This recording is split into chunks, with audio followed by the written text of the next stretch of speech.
निरसा में बीजेपी और भाकपा माले के समर्थकों के बीच पत्थरबाजी हो गई। घटना के दौरान दोनों ओर से जमकर लाठी डंडे भी चले, जिसमें कई लोग घायल हुए हैं। दरअसल ईसीएल गोपीनाथपुर कोलियरी में नौकरी की मांग को लेकर ग्रामीण धरना दे रहे थे। इसी दौरान बीजेपी और माले समर्थकों के बीच में हिंसक झड़प हो गई।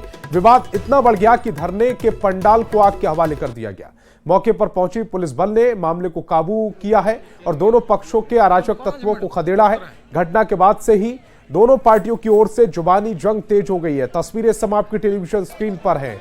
यही वो जगह है जहां पर धरना प्रदर्शन किया जा रहा था, लेकिन उसे आग के हवाले कर दिया गया।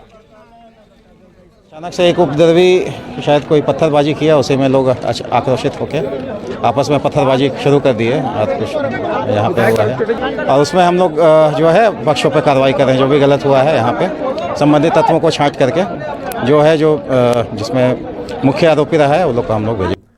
और संजय हमारे संवाददाता ज्यादा जानकारी के साथ फोन लाइन पर जुड़ रहे हैं। संजय, धरना जो प्रदर्शन था जहां पर हो रहा था, वहां पर जो पंडाल लगा हुआ था उसको आग के हवाले कर दिया। एक्सक्लूसिव तस्वीरें इस समय हम दर्शकों तक पहुंचा रहे हैं, लेकिन विवाद की शुरुआत कहां से हुई? पूर्व नियोजित जो कार्यक्रम था उसके तहत जेएमएम और ईडी गठबंधन भाकपा माले वहां पर रोजगार को लेकर ग्रामीणों के साथ धरना प्रदर्शन कर रहे थे। और वहीं पर अगर कहा जाए तो गोपीनाथपुर में भाजपा के लोगों का भी अपना एक वर्चस्व और इसी बात की तनातनी को लेकर पहले तो बहस हुई। और सबसे बड़ी बात है कि सुबह से ही दोनों के समर्थक लाठे डंडे से लड़े थे।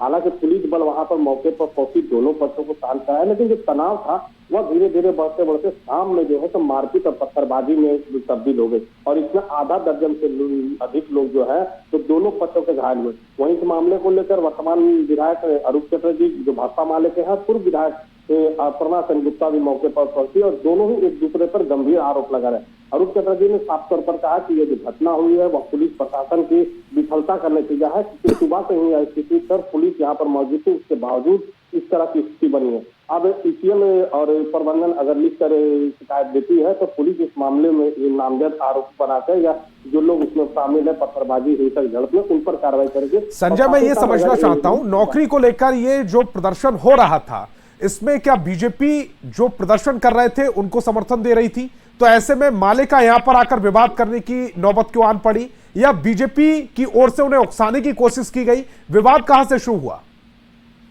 क्योंकि ये जो पूरा धरना प्रदर्शन था वह भाकपा माले के बैनर तले ही ग्रामीण दे रहे थे और इसी को लेकर भाजपा का कहना था कि ये जो नियोजन की बात कर रहे हैं वह केवल जो है यहाँ पर कोयला चोरी को बढ़ावा देने के लिए एक काम किया जा रहा है। और ये आरोप जो है तो भाजपा के पूर्व विधायक ने अरूप चटर्जी पर लगाया है। और ठीक है संजय, बात है दोनों में बढ़ते बढ़ते, क्योंकि जिस समय यह निरसा विधानसभा का रिजल्ट आया था उसके बाद से ही भाजपा के जो पूर्व विधायक अपर्णा सेनगुप्ता है और कुल मिलाकर जो नौकरी को लेकर लोग प्रदर्शन कर रहे थे उसको राजनीति की भेंट चढ़ा दिया गया है। संजय, आप हमारे साथ जुड़े, आपका बहुत बहुत शुक्रिया।